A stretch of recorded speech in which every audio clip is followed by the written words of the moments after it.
The future of humanity is often viewed as a topic for idle speculation.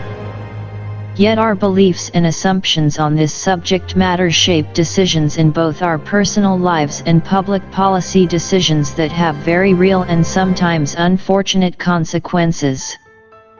It is therefore practically important to try to develop a realistic mode of futuristic thought about big-picture questions for humanity.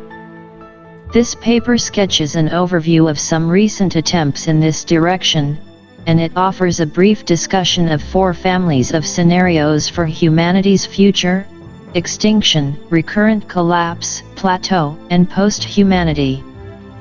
The future of humanity as an inescapable topic.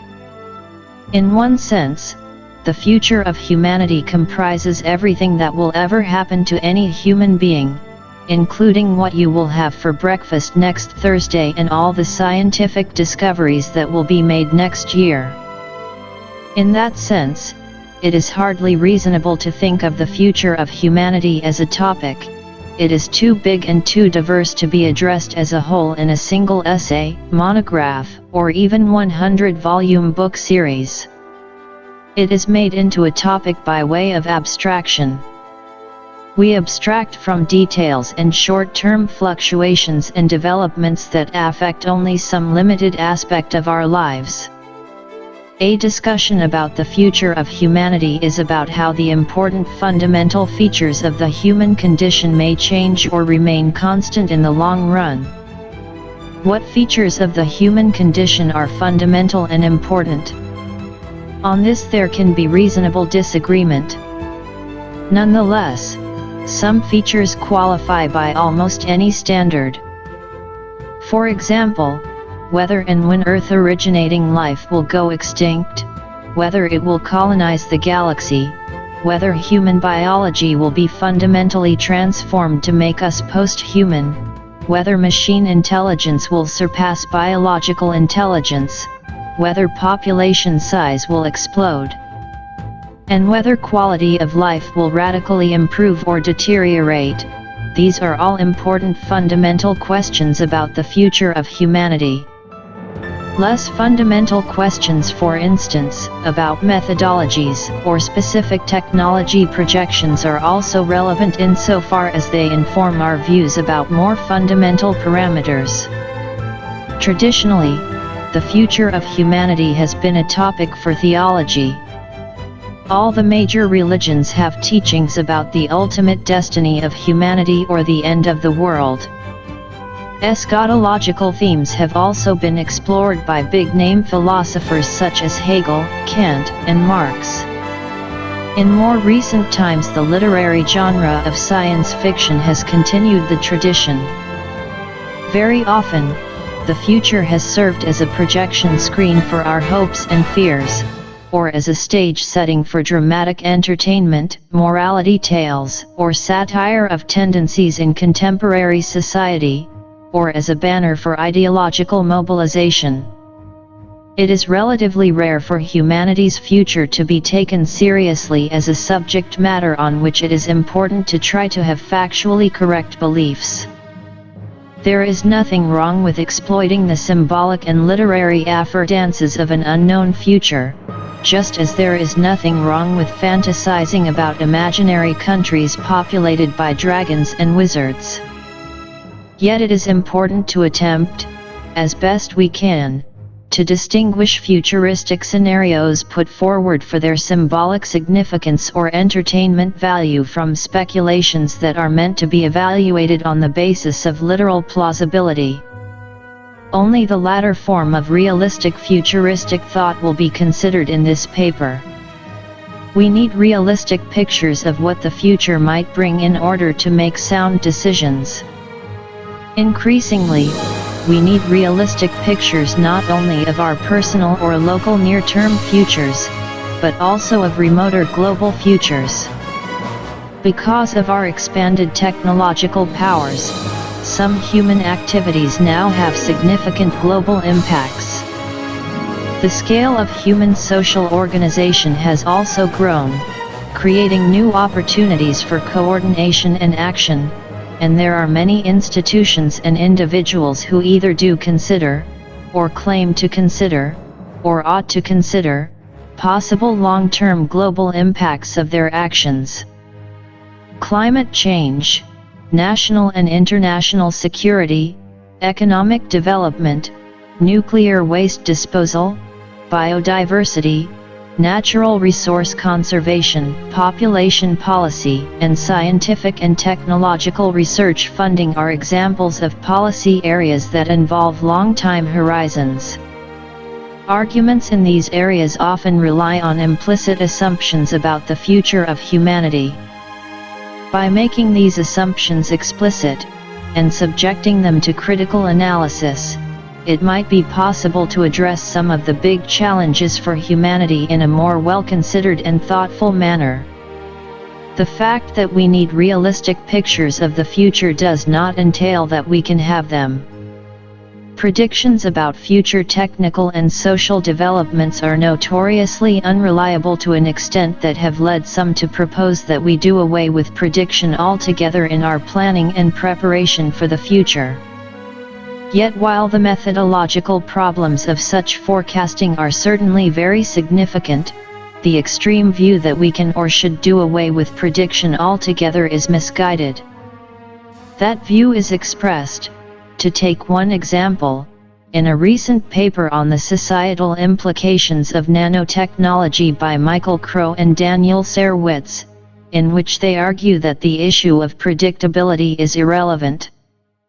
Preparation for the future obviously does not require accurate prediction, rather, it requires a foundation of knowledge upon which to base action, a capacity to learn from experience, close attention to what is going on in the present, and healthy and resilient institutions that can effectively respond or adapt to change in a timely manner. Note that each of the elements Crow and Sarewitz mention as required for the preparation for the future relies in some way on accurate prediction. A capacity to learn from experience is not useful for preparing for the future unless we can correctly assume, predict, that the lessons we derive from the past will be applicable to future situations. Close attention to what is going on in the present is likewise futile unless we can assume that what is going on in the present will reveal stable trends or otherwise shed light on what is likely to happen next. It also requires non-trivial prediction to figure out what kind of institution will prove healthy, resilient, and effective in responding or adapting to future changes. The reality is that predictability is a matter of degree, and different aspects of the future are predictable with varying degrees of reliability and precision. It may often be a good idea to develop plans that are flexible and to pursue policies that are robust under a wide range of contingencies. In some cases, it also makes sense to adopt a reactive approach that relies on adapting quickly to changing circumstances rather than pursuing any detailed long-term plan or explicit agenda. Yet these coping strategies are only one part of the solution. Another part is to work to improve the accuracy of our beliefs about the future, including the accuracy of conditional predictions of the form if X is done, Y will result. There might be traps that we are walking towards that we could only avoid falling into by means of foresight. There are also opportunities that we could reach much sooner if we could see them farther in advance. And in a strict sense, prediction is always necessary for meaningful decision-making. Predictability does not necessarily fall off with temporal distance. It may be highly unpredictable where a traveler will be 1 hour after the start of her journey, yet predictable that after 5 hours she will be at her destination. The very long-term future of humanity may be relatively easy to predict, being a matter amenable to study by the natural sciences, particularly cosmology, physical eschatology. And for there to be a degree of predictability, it is not necessary that it be possible to identify one specific scenario as what will definitely happen. If there is at least some scenario that can be ruled out, that is also a degree of predictability.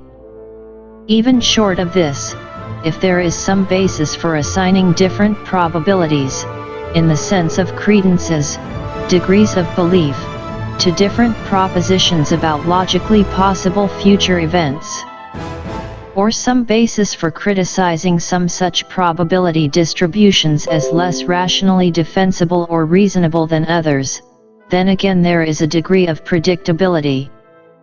And this is surely the case with regard to many aspects of the future of humanity. While our knowledge is insufficient to narrow down the space of possibilities to one broadly outlined future for humanity, we do know of many relevant arguments and considerations which in combination impose significant constraints on what a plausible view of the future could look like. The future of humanity need not be a topic on which all assumptions are entirely arbitrary and anything goes. There is a vast gulf between knowing exactly what will happen and having absolutely no clue about what will happen. Our actual epistemic location is some offshore place in that gulf. Technology, growth, and directionality. Most differences between our lives and the lives of our hunter-gatherer forebears are ultimately tied to technology, especially if we understand technology in its broadest sense, to include not only gadgets and machines but also techniques, processes, and institutions. In this wide sense we could say that technology is the sum total of instrumentally useful culturally transmissible information. Language is a technology in this sense, along with tractors, machine guns, sorting algorithms, double-entry bookkeeping, and Robert's rules of order. Technological innovation is the main driver of long-term economic growth. Over long time scales, the compound effects of even modest average annual growth are profound. Technological change is in large part responsible for many of the secular trends in such basic parameters of the human condition as the size of the world population, life expectancy, education levels, material standards of living, and the nature of work, communication, healthcare, war, and the effects of human activities on the natural environment. Other aspects of society and our individual lives are also influenced by technology in many direct and indirect ways, including governance, entertainment, human relationships, and our views on morality, mind, matter, and our own human nature. One does not have to embrace any strong form of technological determinism to recognize that technological capability through its complex interactions with individuals, institutions, cultures, and environment is a key determinant of the ground rules within which the games of human civilization get played out. This view of the important role of technology is consistent with large variations and fluctuations in deployment of technology in different times and parts of the world. The view is also consistent with technological development itself being dependent on socio-cultural, economic, or personalistic enabling factors. The view is also consistent with denying any strong version of inevitability of the particular growth pattern observed in human history.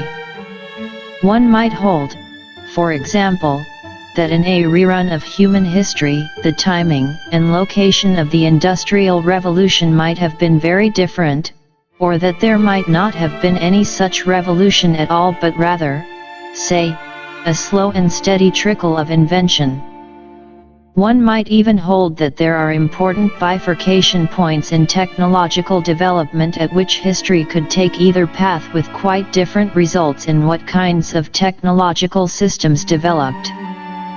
Nevertheless, under the assumption that technological development continues on a broad front, one might expect that in the long run, most of the important basic capabilities that could be obtained through some possible technology will in fact be obtained through technology.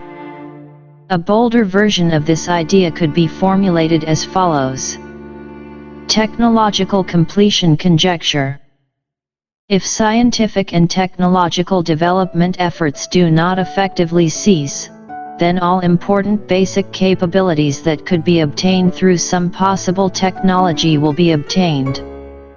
The conjecture is not tautological.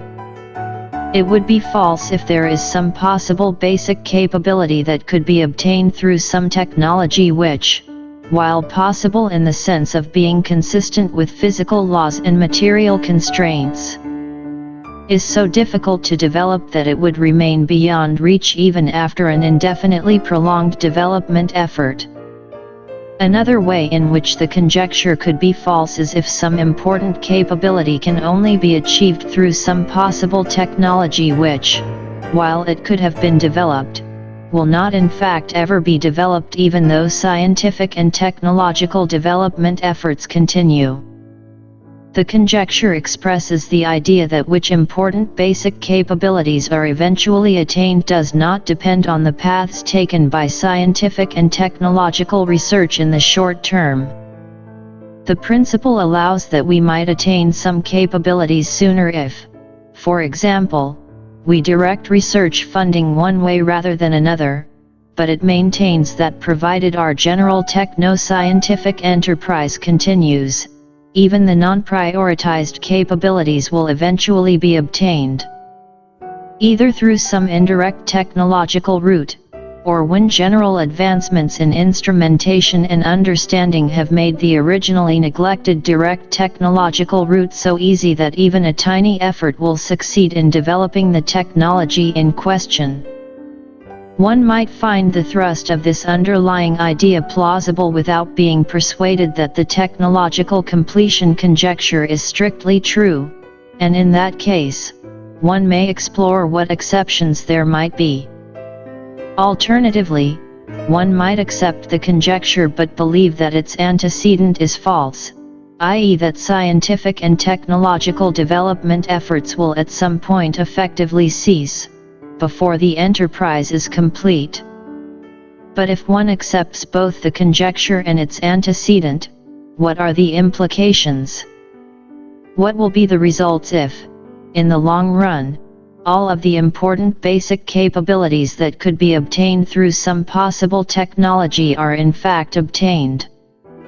The answer may depend on the order in which technologies are developed, the social, legal, and cultural frameworks within which they are deployed, the choices of individuals and institutions, and other factors, including chance events. The obtainment of a basic capability does not imply that the capability will be used in a particular way or even that it will be used at all. These factors determining the uses and impacts of potential basic capabilities are often hard to predict. What might be somewhat more foreseeable is which important basic capabilities will eventually be attained. For under the assumption that the technological completion conjecture and its antecedent are true, the capabilities that will eventually be include all the ones that could be obtained through some possible technology. While we may not be able to foresee all possible technologies, we can foresee many possible technologies, including some that are currently infeasible, and we can show that these anticipated possible technologies would provide a large range of new important basic capabilities. One way to foresee possible future technologies is through what Eric Drexler has termed theoretical applied science. Theoretical applied science studies the properties of possible physical systems, including ones that cannot yet be built, using methods such as computer simulation and derivation from established physical laws. Theoretical applied science will not in every instance deliver a definitive and uncontroversial yes or no answer to questions about the feasibility of some imaginable technology, but it is arguably the best method we have for answering such questions. Theoretical applied science, both in its more rigorous and its more speculative applications, is therefore an important methodological tool for thinking about the future of technology and, a fortiori, one key determinant of the future of humanity. It may be tempting to refer to the expansion of technological capacities as progress. But this term has evaluative connotations of things getting better, and it is far from a conceptual truth that expansion of technological capabilities makes things go better. Even if empirically we find that such an association has held in the past, no doubt with many big exceptions, we should not uncritically assume that the association will always continue to hold. It is preferable, therefore, to use a more neutral term, such as technological development, to denote the historical trend of accumulating technological capability. Technological development has provided human history with a kind of directionality. Instrumentally useful information has tended to accumulate from generation to generation, so that each new generation has begun from a different and technologically more advanced starting point than its predecessor. One can point to exceptions to this trend, regions that have stagnated or even regressed for extended periods of time. Yet looking at human history from our contemporary vantage point, the macro pattern is unmistakable. It was not always so. Technological development for most of human history was so slow as to be indiscernible. When technological development was that slow, it could only have been detected by comparing how levels of technological capability differed over large spans of time. Yet the data needed for such comparisons, detailed historical accounts, archaeological excavations with carbon dating, and so forth, were unavailable until fairly recently, as Robert Heilbronner explains. At the very apex of the first stratified societies, dynastic dreams were dreamt and visions of triumph or ruin entertained, but there is no mention in the papyri and cuneiform tablets on which these hopes and fears were recorded that they envisaged, in the slightest degree, changes in the material conditions of the great masses, or for that matter, of the ruling class itself. Heilbronner argued in Visions of the Future for the bold thesis that humanity's perceptions of the shape of things to come has gone through exactly 3 phases since the first appearance of Homo sapiens. In the first phase, which comprises all of human prehistory and most of history, the worldly future was envisaged with very few exceptions as changeless in its material, technological, and economic conditions.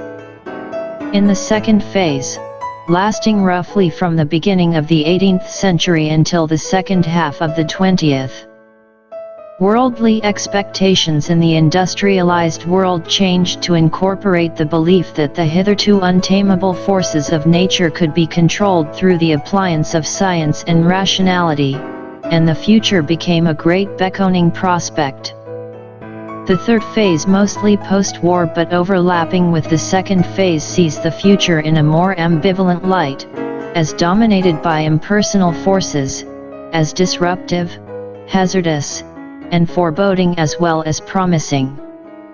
Supposing that some perceptive observer in the past had noticed some instance of directionality, be it a technological, cultural, or social trend, the question would have remained whether the detected directionality was a global feature or a mere local pattern. In a cyclical view of history, for example, there can be long stretches of steady cumulative development of technology or other factors. Within a period, there is clear directionality, yet each flood of growth is followed by an ebb of decay, returning things to where they stood at the beginning of the cycle. Strong local directionality is thus compatible with the view that, globally, history moves in circles and never really gets anywhere. If the periodicity is assumed to go on forever, a form of eternal recurrence would follow. Modern Westerners who are accustomed to viewing history as directional pattern of development may not appreciate how natural the cyclical view of history once seemed. Any closed system with only a finite number of possible states must either settle down into one state and remain in that one state forever, or else cycle back through states in which it has already been. In other words, a closed finite state system must either become static or else start repeating itself. If we assume that the system has already been around for an eternity, then this eventual outcome must already have come about, i.e., the system is already either stuck or is cycling through states in which it has been before. The proviso that the system has only a finite number of states may not be as significant as it seems, for even a system that has an infinite number of possible states may only have finitely many perceptibly different possible states. For many practical purposes, it may not matter much whether the current state of the world has already occurred an infinite number of times, or whether an infinite number of states have previously occurred, each of which is merely imperceptibly different from the present state. Either way, we could characterize the situation as one of eternal recurrence, the extreme case of a cyclical history. In the actual world, the cyclical view is false because the world had a beginning a finite time ago. The human species has existed for a mere 200,000 years or so, and this is far from enough time for it to have experienced all possible conditions and permutations of which the system of humans and their environment is capable. More fundamentally, the reason why the cyclical view is false is that the universe itself has existed for only a finite amount of time. The universe started with the Big Bang an estimated 13.7 billion years ago, in a low entropy state. The history of the universe has its own directionality, an ineluctable increase in entropy. During its process of entropy increase, the universe has progressed through a sequence of distinct stages. In the eventful first 3 seconds, a number of transitions occurred, including probably a period of inflation, reheating, and symmetry breaking. These were followed, later, by nucleosynthesis, expansion, cooling, and formation of galaxies, stars, and planets, including Earth, circa 4.5 billion years ago. The oldest undisputed fossils are about 3.5 billion years old, but there is some evidence that life already existed 3.7 billion years ago and possibly earlier. Evolution of more complex organisms was a slow process. It took some 1.8 billion years for eukaryotic life to evolve from prokaryotes, and another 1.4 billion years before the first multicellular organisms arose.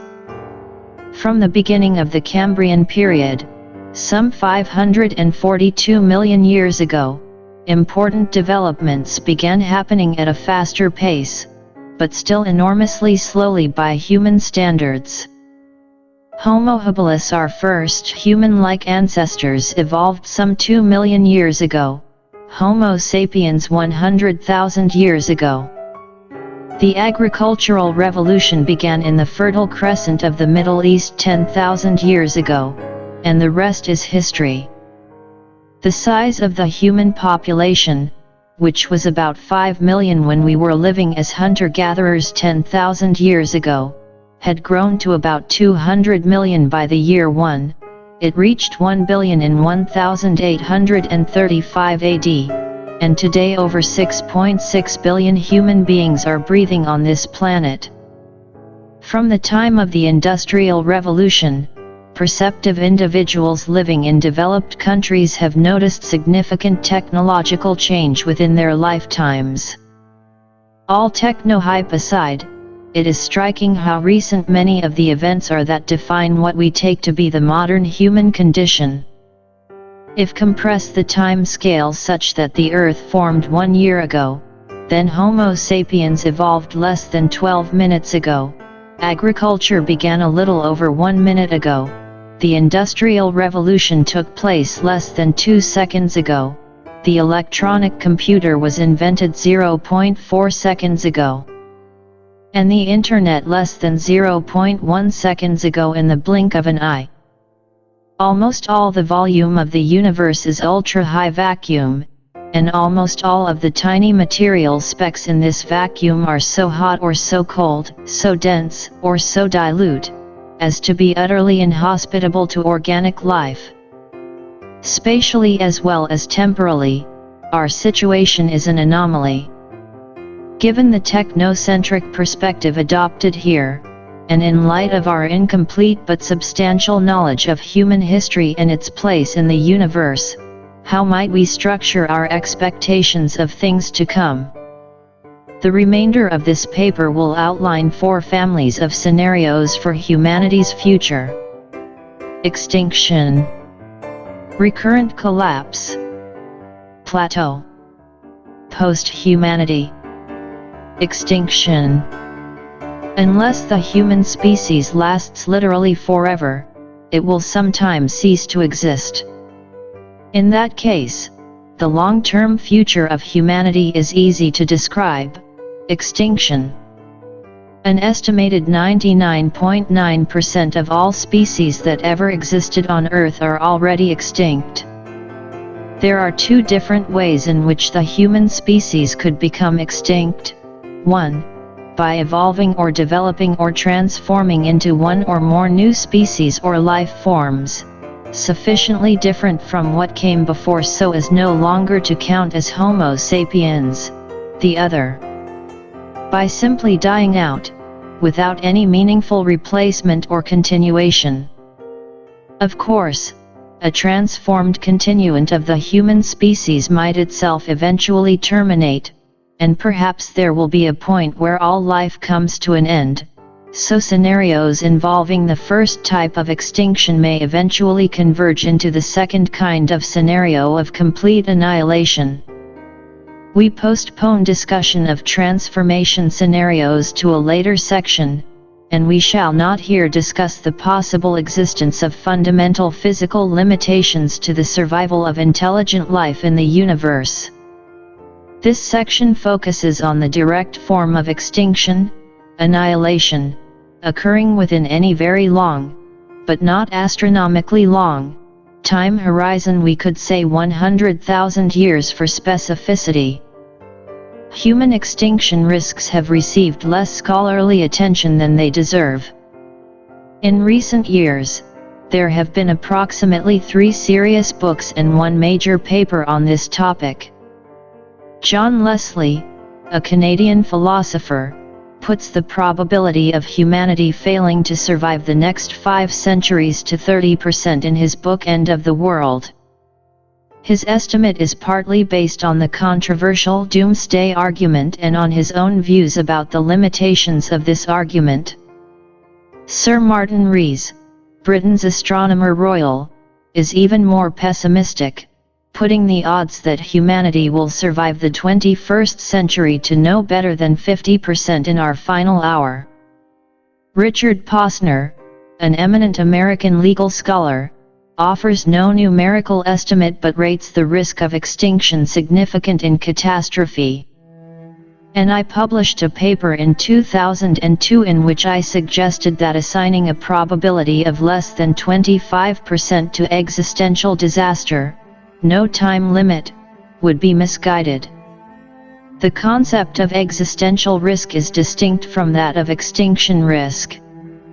As I introduced the term, an existential disaster is one that causes either the annihilation of Earth-originating intelligent life or the permanent and drastic curtailment of its potential for future desirable development. It is possible that a publication bias is responsible for the alarming picture presented by these opinions. Scholars who believe that the threats to human survival are severe might be more likely to write books on the topic, making the threat of extinction seem greater than it really is. Nevertheless, it is noteworthy that there seems to be a consensus among those researchers who have seriously looked into the matter that there is a serious risk that humanity's journey will come to a premature end. The greatest extinction risks, and existential risks more generally, arise from human activity. Our species has survived volcanic eruptions, meteoric impacts, and other natural hazards for tens of thousands of years. It seems unlikely that any of these old risks should exterminate us in the near future. By contrast, human civilization is introducing many novel phenomena into the world, ranging from nuclear weapons to designer pathogens to high-energy particle colliders. The most severe existential risks of this century derive from expected technological developments. Advances in biotechnology might make it possible to design new viruses that combine the easy contagion and mutability of the influenza virus with the lethality of HIV. Molecular nanotechnology might make it possible to create weapons systems with a destructive power dwarfing that of both thermonuclear bombs and biowarfare agents. Super-intelligent machines might be built and their actions could determine the future of humanity and whether there will be one. Considering that many of the existential risks that now seem to be among the most significant were conceptualized only in recent decades, it seems likely that further ones still remain to be discovered. The same technologies that will pose these risks will also help us to mitigate some risks. Biotechnology can help us develop better diagnostics, vaccines, and antiviral drugs. Molecular nanotechnology could offer even stronger prophylactics. Super-intelligent machines may be the last invention that human beings ever need to make, since a superintelligence, by definition, would be far more effective than a human brain in practically all intellectual endeavors, including strategic thinking, scientific analysis, and technological creativity. In addition to creating and mitigating risks, these powerful technological capabilities would also affect the human condition in many other ways. Extinction risks constitute an especially severe subset of what could go badly wrong for humanity. There are many possible global catastrophes that would cause immense worldwide damage, maybe even the collapse of modern civilization, yet fall short of terminating the human species. An all-out nuclear war between Russia and the United States might be an example of a global catastrophe that would be unlikely to result in extinction. A terrible pandemic with high virulence and 100% mortality rate among infected individuals might be another example. If some groups of humans could successfully quarantine themselves before being exposed, human extinction could be avoided even if, say, 95% or more of the world's population succumbed. What distinguishes extinction and other existential catastrophes is that a comeback is impossible. A non-existential disaster causing the breakdown of global civilization is, from the perspective of humanity as a whole, a potentially recoverable setback, a giant massacre for man, a small misstep for mankind. An existential catastrophe is therefore qualitatively distinct from a mere collapse of global civilization, although in terms of our moral and prudential attitudes perhaps we should simply view both as unimaginably bad outcomes. One way that civilization collapse could be a significant feature in the larger picture for humanity, however, is if it formed part of a repeating pattern. This takes us to the second family of scenarios, recurrent collapse. Recurrent collapse.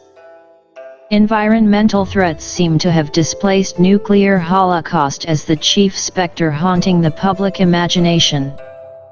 Current-day pessimists about the future often focus on the environmental problems facing the growing world population, worrying that our wasteful and polluting ways are unsustainable and potentially ruinous to human civilization.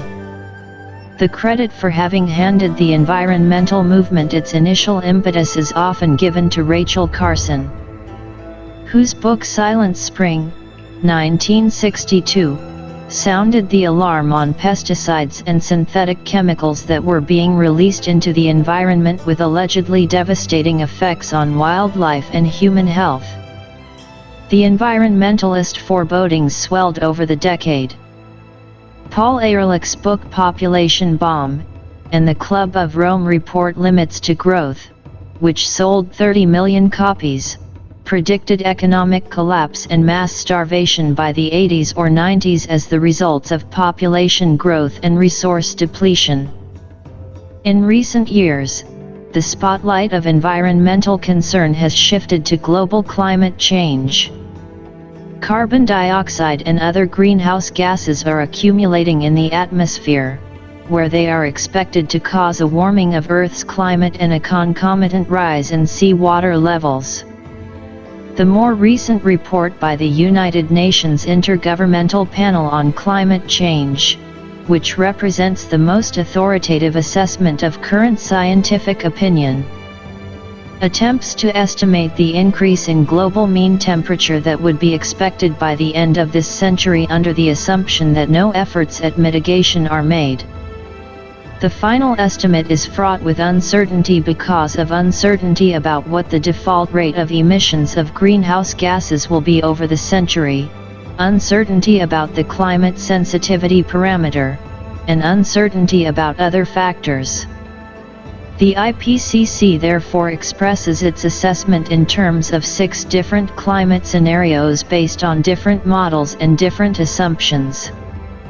The low model predicts a mean global warming of plus 1.8 degrees C, uncertainty range 1.1 degrees Celsius to 2.9 degrees Celsius. The high model predicts warming by plus 4.0 degrees C, 2.4 degrees Celsius to 6.4 degrees Celsius. Estimated sea level rise predicted by these 2 most extreme scenarios among the 6 considered is 18 to 38 centimeters, and 26 to 59 centimeters, respectively. While this prognosis might well justify a range of mitigation policies, it is important to maintain a sense of perspective when we are considering the issue from a future of humanity point of view. Even the Stern Review on the Economics of Climate Change, a report prepared for the British government which has been criticised by some as overly pessimistic, estimates that under the assumption of business as usual with regard to emissions, global warming will reduce welfare by an amount equivalent to a permanent reduction in per capita consumption of between 5 and 20%. In absolute terms, this would be a huge harm. Yet over the course of the 20th century, world GDP grew by some 3,700%. And per capita world GDP rose by some 860%. It seems safe to say that, absent a radical overhaul of our best current scientific models of the Earth's climate system, whatever negative economic effects global warming will have, they will be completely swamped by other factors that will influence economic growth rates in this century. There have been a number of attempts by scholars to explain societal collapse either as a case study of some particular society, such as Gibbon's classic Decline and Fall of the Roman Empire, or else as an attempt to discover failure modes applying more generally. 2 examples of the latter genre include Joseph Tainter's Collapse of Complex Societies, and Jared Diamond's more recent Collapse: How Societies Choose to Fail or Succeed. Tainter notes that societies need to secure certain resources such as food, energy, and natural resources in order to sustain their populations. In their attempts to solve this supply problem, societies may grow in complexity, for example, in the form of bureaucracy, infrastructure, social class distinction, military operations, and colonies. At some point, Tainter argues, the marginal returns on these investments in social complexity become unfavorable, and societies that do not manage to scale back when their organizational overheads become too large eventually face collapse. Diamond argues that many past cases of societal collapse have involved environmental factors such as deforestation and habitat destruction, soil problems, water management problems, overhunting and overfishing, the effects of introduced species, human population growth, and increased per capita impact of people. He also suggests 4 new factors that may contribute to the collapse of present and future societies: human-caused climate change, but also buildup of toxic chemicals in the environment, energy shortages, and the full utilization of the Earth's photosynthetic capacity. Diamond draws attention to the danger of creeping normalcy, referring to the phenomenon of a slow trend being concealed within noisy fluctuations, so that a detrimental outcome that occurs in small, almost unnoticeable steps may be accepted or come about without resistance, even if the same outcome, had it come about in one sudden leap, would have evoked a vigorous response. We need to distinguish different classes of scenarios involving societal collapse. First, we may have a merely local collapse. Individual societies can collapse, but this is unlikely to have a determining effect on the future of humanity if other advanced societies survive and take up where the failed societies left off. All historical examples of collapse have been of this kind.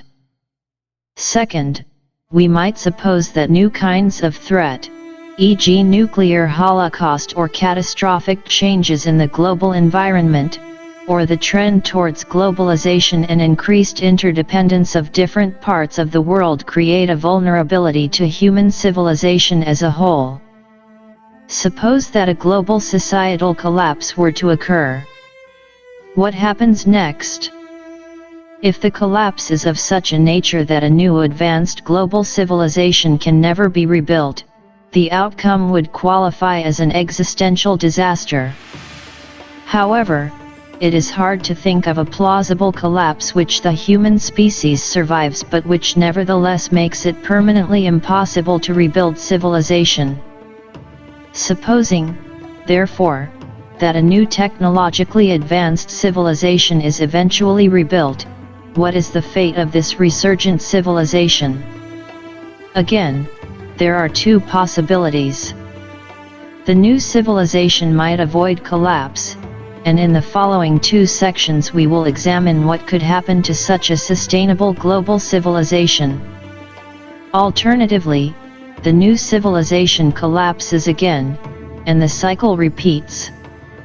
If eventually a sustainable civilization arises, we reach the kind of scenario that the following sections will discuss. If instead one of the collapses leads to extinction, then we have the kind of scenario that was discussed in the previous section. The remaining case is that we face a cycle of indefinitely repeating collapse and regeneration. See Figure 1. While there are many conceivable explanations for why an advanced society might collapse, only a subset of these explanations could plausibly account for an unending pattern of collapse and regeneration. An explanation for such a cycle could not rely on some contingent factor that would apply to only some advanced civilizations and not others, or to a factor that an advanced civilization would have a realistic chance of counteracting, for if such a factor were responsible, one would expect that the collapse-regeneration pattern would at some point be broken when the right circumstances finally enabled an advanced civilization to overcome the obstacles to sustainability. Yet at the same time, the postulated cause for collapse could not be so powerful as to cause the extinction of the human species. A recurrent collapse scenario consequently requires a carefully calibrated homeostatic mechanism that keeps the level of civilization confined within a relatively narrow interval, as illustrated in Figure 1. Even if humanity were to spend many millennia on such an oscillating trajectory, one might expect that eventually this phase would end, resulting in either the permanent destruction of humankind, or the rise of a stable, sustainable global civilization, or the transformation of the human condition into a new post-human condition. We turn now to the second of these possibilities, that the human condition will reach a kind of stasis, either immediately or after undergoing one of more cycles of collapse regeneration. Plateau. Figure 2 depicts two possible trajectories, one representing an increase followed by a permanent plateau, the other representing stasis at, or close to, the current status quo. The static view is implausible. It would imply that we have recently arrived at the final human condition even at a time when change is exceptionally rapid. What we do know, writes distinguished historian of technology Václav Smil, is that the past 6 generations have amounted to the most rapid and the most profound change our species has experienced in its 5,000 years of recorded history. The static view would also imply a radical break with several long-established trends. If the world economy continues to grow at the same pace as in the last half-century, then by 2050 the world will be 7 times richer than it is today. World population is predicted to increase to just over 9 billion in 2050, so average wealth would also increase dramatically. Extrapolating further, by 2100 the world would be almost 50 times richer than today. A single modest-sized country might then have as much wealth as the entire world has at the present.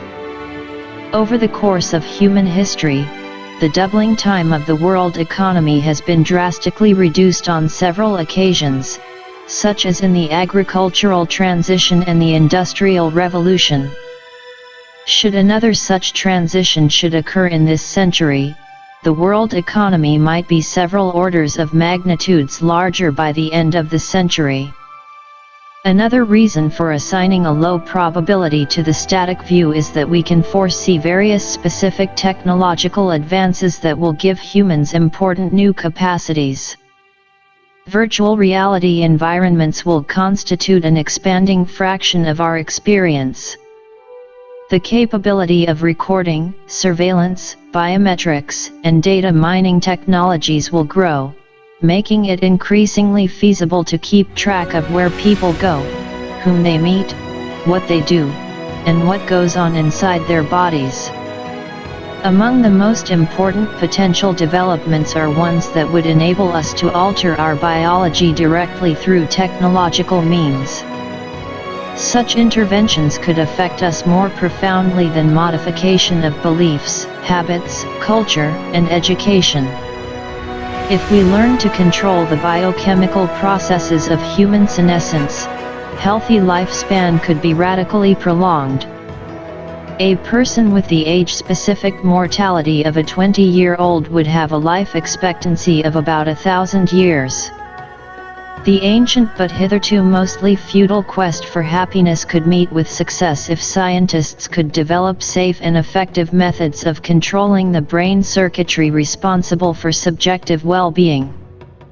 Drugs and other neurotechnologies could make it increasingly feasible for users to shape themselves into the kind of people they want to be by adjusting their personality, emotional character, mental energy, romantic attachments, and moral character. Cognitive enhancements might deepen our intellectual lives. Nanotechnology will have wide-ranging consequences for manufacturing, medicine, and computing. Machine intelligence, to be discussed further in the next section, is another potential revolutionary technology. Institutional innovations such as prediction markets might improve the capability of human groups to forecast future developments, and other technological or institutional developments might lead to new ways for humans to organize more effectively. The impacts of these and other technological developments on the character of human lives are difficult to predict, but that they will have such impacts seems a safe bet. Those who believe that developments such as those listed will not occur should consider whether their skepticism is really about ultimate feasibility or merely about timescales.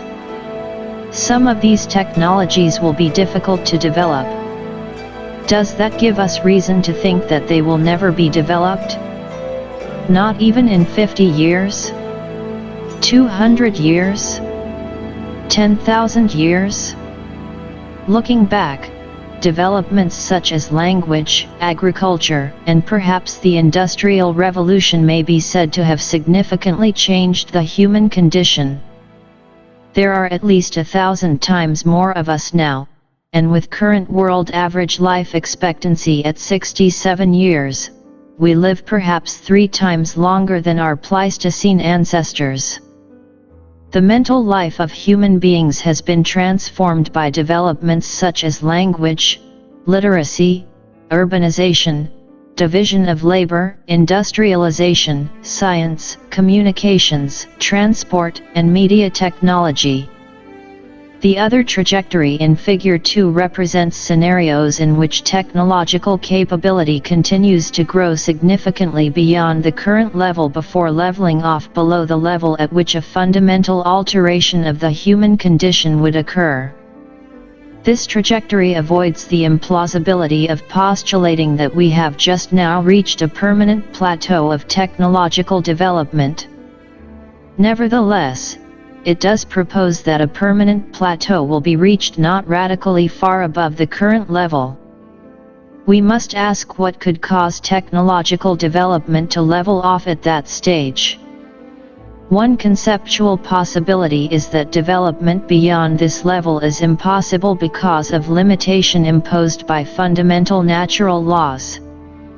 It appears, however, that the physical laws of our universe permit forms of organization that would qualify as a post-human condition, to be discussed further in the next section. Moreover, there appears to be no fundamental obstacle to the development of technologies that would make it possible to build such forms of organization.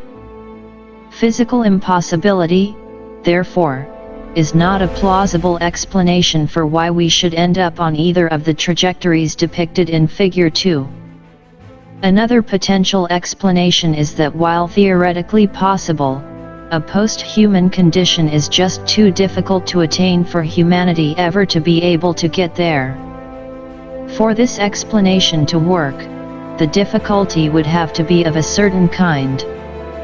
If the difficulty consisted merely of there being a large number of technologically challenging steps that would be required to reach the destination, then the argument would at best suggest that it will take a long time to get there, not that we never will. Provided the challenge can be divided into a sequence of individually feasible steps, it would seem that humanity could eventually solve the challenge given enough time. Since at this point we are not so concerned with timescales, it does not appear that technological difficulty of this kind would make any of the trajectories in Figure 2 a plausible scenario for the future of humanity. In order for technological difficulty to account for one of the trajectories in Figure 2, the difficulty would have to be of a sort that is not reducible to a long sequence of individually feasible steps. If all the pathways to a post-human condition required technological capabilities that could be attained only by building enormously complex, error-intolerant systems of a kind which could not be created by trial and error or by assembling components that could be separately tested and debugged, then the technological difficulty argument would have legs to stand on. Charles Perrow argued in Normal Accidents that efforts to make complex systems safer often backfire because the added safety mechanisms bring with them additional complexity, which creates additional opportunities for things to go wrong when parts and processes interact in unexpected ways. For example, increasing the number of security personnel on a site can increase the insider threat, the risk that at least one person on the inside can be recruited by would-be attackers.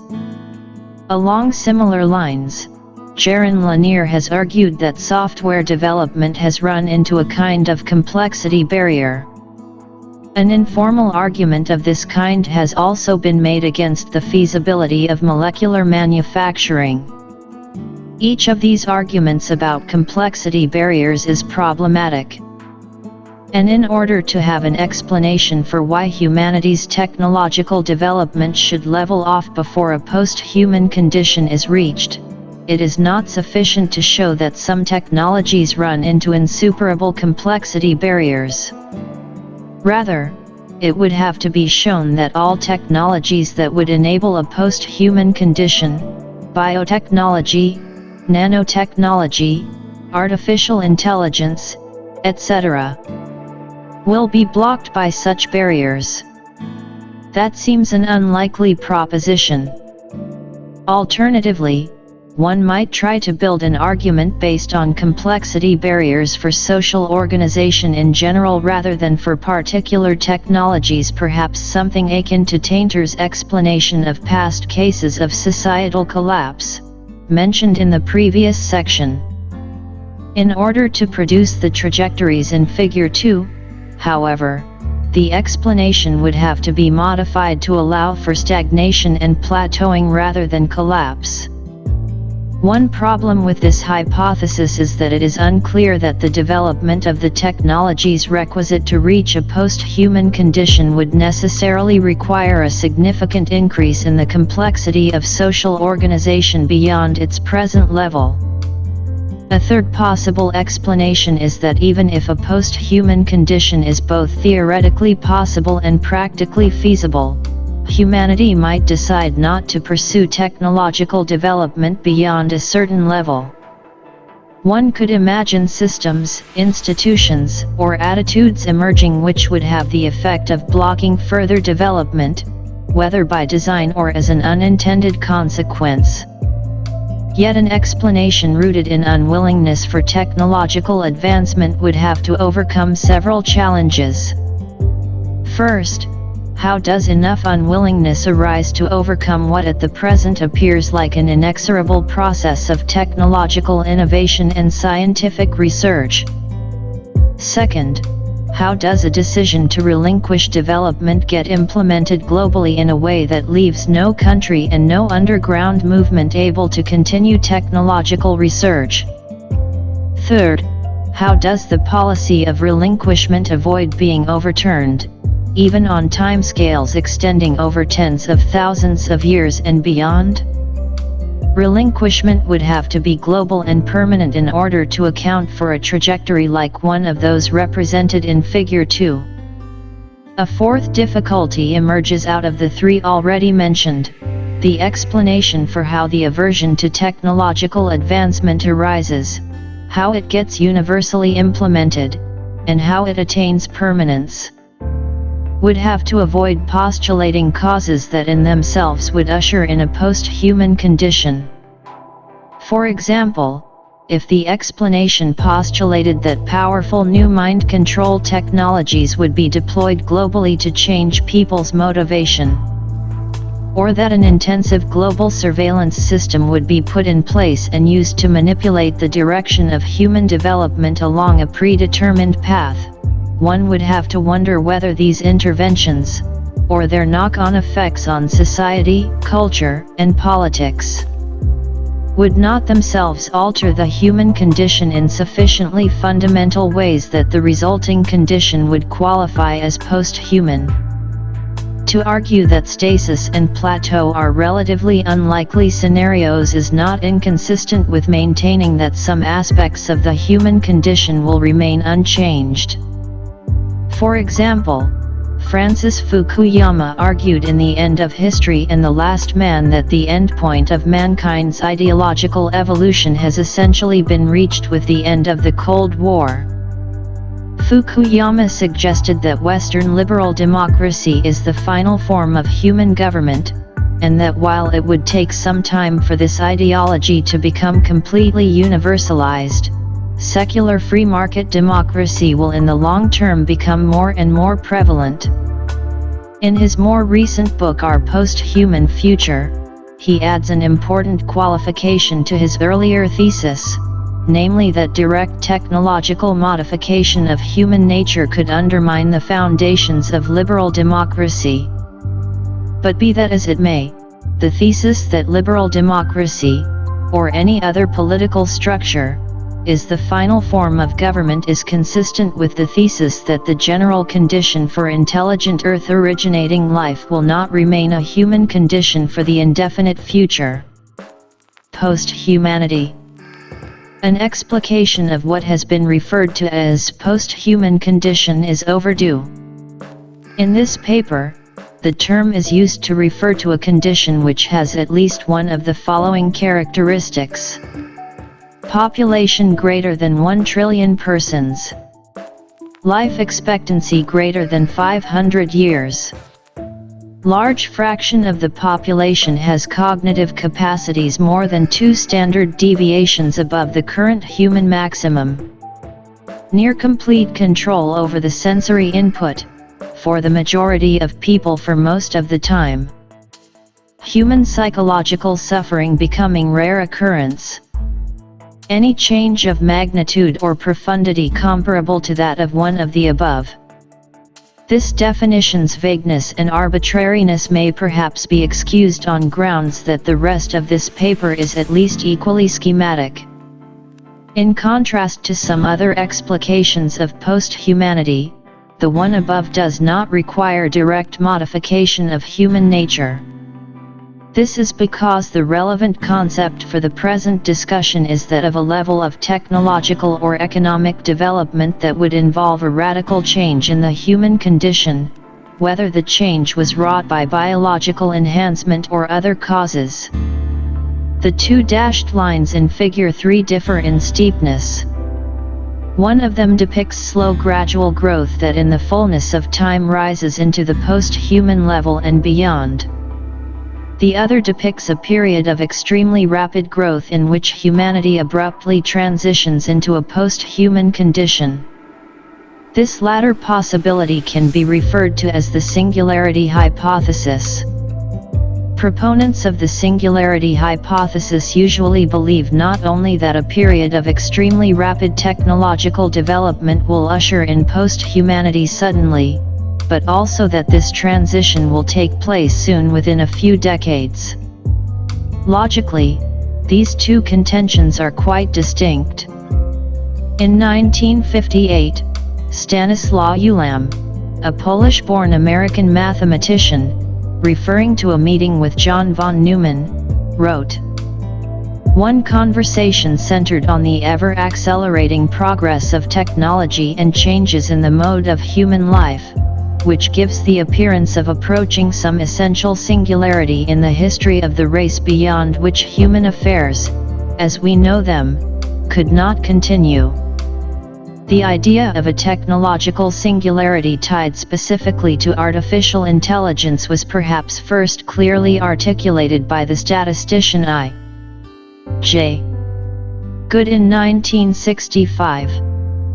Let an ultra-intelligent machine be defined as a machine that can far surpass all the intellectual activities of any man, however clever. Since the design of machines is one of these intellectual activities, an ultra-intelligent machine could design even better machines. There would then unquestionably be an intelligence explosion, and the intelligence of man would be left far behind. Thus the first ultra-intelligent machine is the last invention that man need ever make. It is more probable than not that, within the 20th century, an ultra-intelligent machine will be built. Mathematician and science fiction writer Werner Ving elaborated on this idea in his 1993 essay The Coming Technological Singularity, Adjusting the Timing of Goods Prediction. Within 30 years, we will have the technological means to create superhuman intelligence. Shortly thereafter, the human era will be ended. Ving considered several possible avenues to superintelligence, including AI in individual machines or computer networks, computer/human interfaces, and biological improvement of the natural human intellect. An important part of both Goods and Ving's reasoning is the idea of a strong positive feedback loop, as increases in intelligence lead to increased ability to make additional progress in intelligence-increasing technologies. Intelligence could here be understood as a general rubric for all those mental faculties that are relevant for developing new technologies, thus including, for example, creativity, work capacity, and the ability to write a persuasive case for funding. Skeptics of the singularity hypothesis can object that while ceteris paribus greater intelligence would lead to faster technological progress, there is an additional factor at play which may slow things down, namely that the easiest improvements will be made first. And that after the low-hanging fruits have all been picked, each subsequent improvement will be more difficult and require a greater amount of intellectual capability and labor to achieve.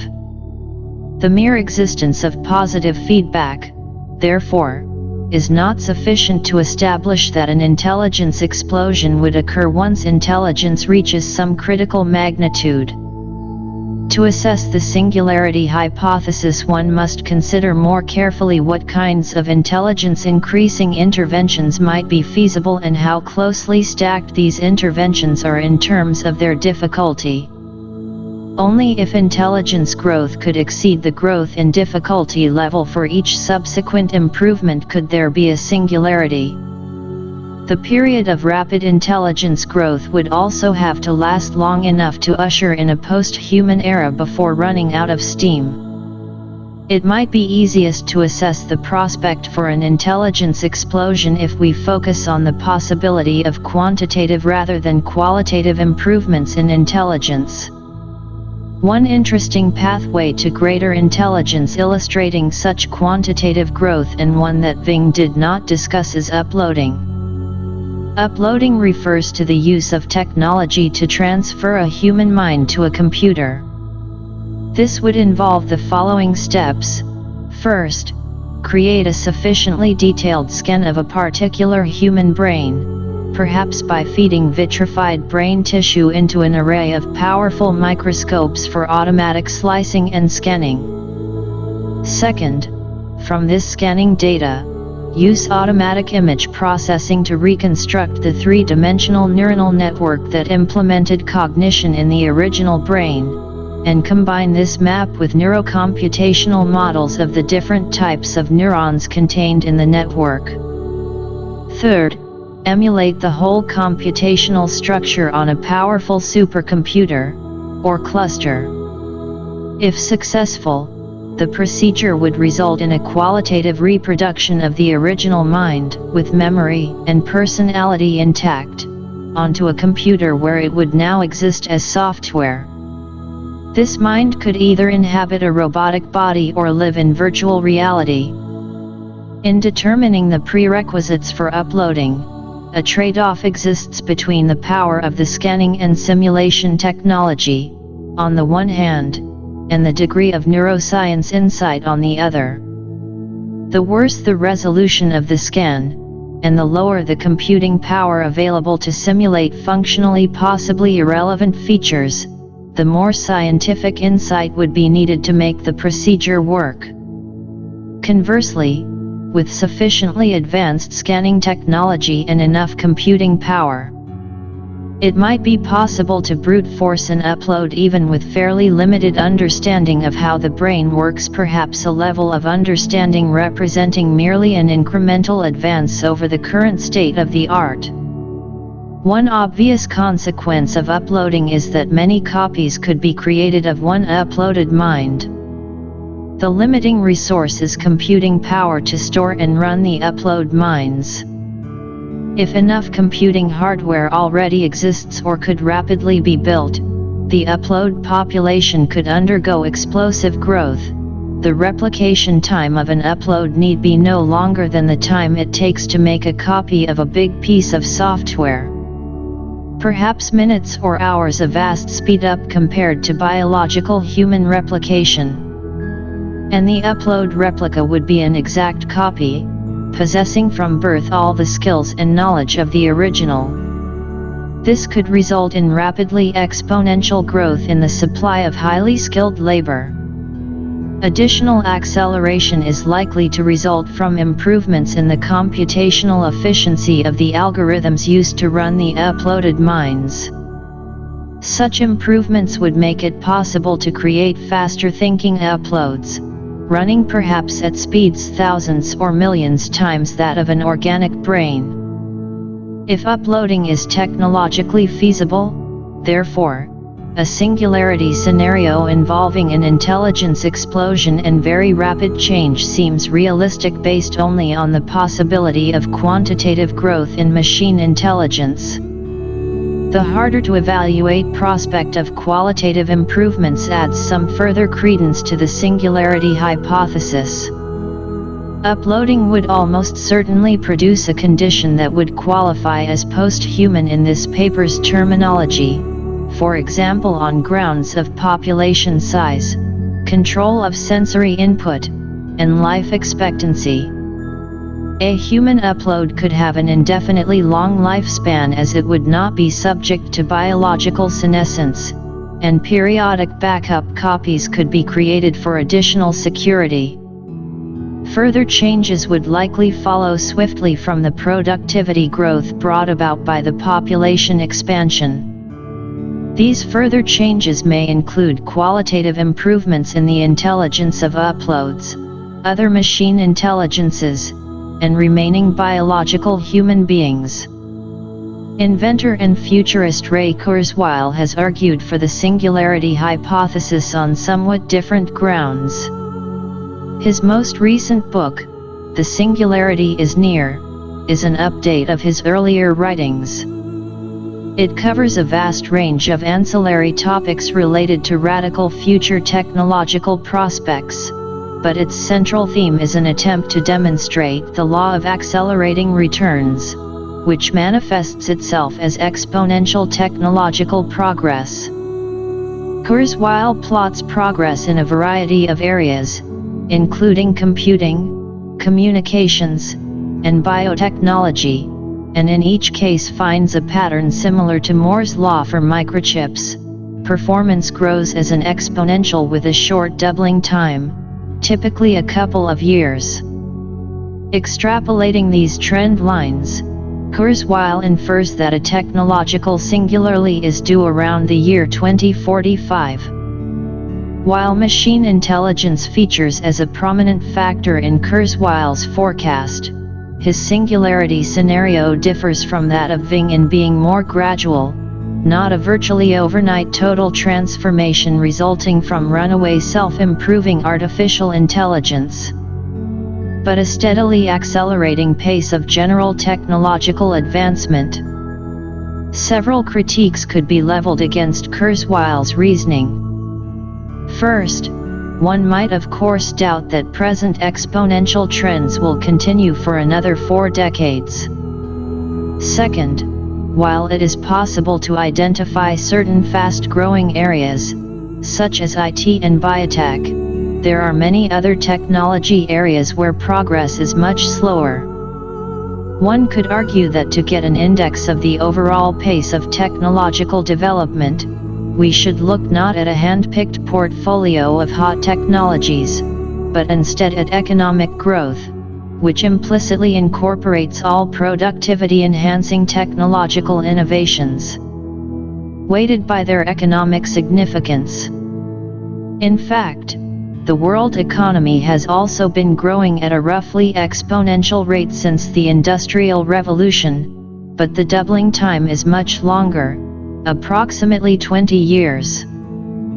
Third, if technological progress is exponential, then the current rate of technological progress must be vastly greater than it was in the remote past. But it is far from clear that this is so. Václav Smil, the historian of technology who, as we saw, has argued that the past 6 generations have seen the most rapid and profound change in recorded history, maintains that the 1880s was the most innovative decade of human history. The longer term. The 4 families of scenarios we have considered: extinction, recurrent collapse, plateau, and post-humanity, could be modulated by varying the timescale over which they are hypothesized to occur. A few hundred years or a few thousand years might already be ample time for the scenarios to have an opportunity to play themselves out. Yet such an interval is a blip compared to the lifetime of the universe. Let us therefore zoom out and consider the longer-term prospects for humanity. The first thing to notice is that the longer the time scale we are considering, the less likely it is that technological civilization will remain within the zone we termed the human condition throughout. We can illustrate this point graphically by redrawing the earlier diagrams using an expanded scale on the 2 axes, Figure 4. The extinction scenario is perhaps the one least affected by extending the time frame of consideration. If humanity goes extinct, it stays extinct.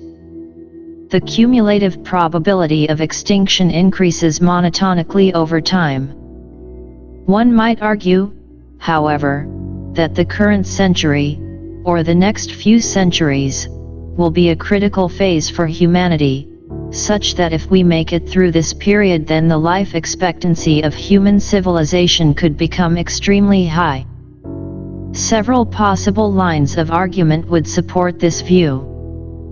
For example, one might believe that superintelligence will be developed within a few centuries, and that, while the creation of superintelligence will pose grave risks, once that creation and its immediate aftermath have been survived, the new civilization would have vastly improved survival prospects, since it would be guided by superintelligent foresight and planning. Furthermore, one might believe that self-sustaining space colonies may have been established within such a time frame, and that once a human or post-human civilization becomes dispersed over multiple planets and solar systems, the risk of extinction declines.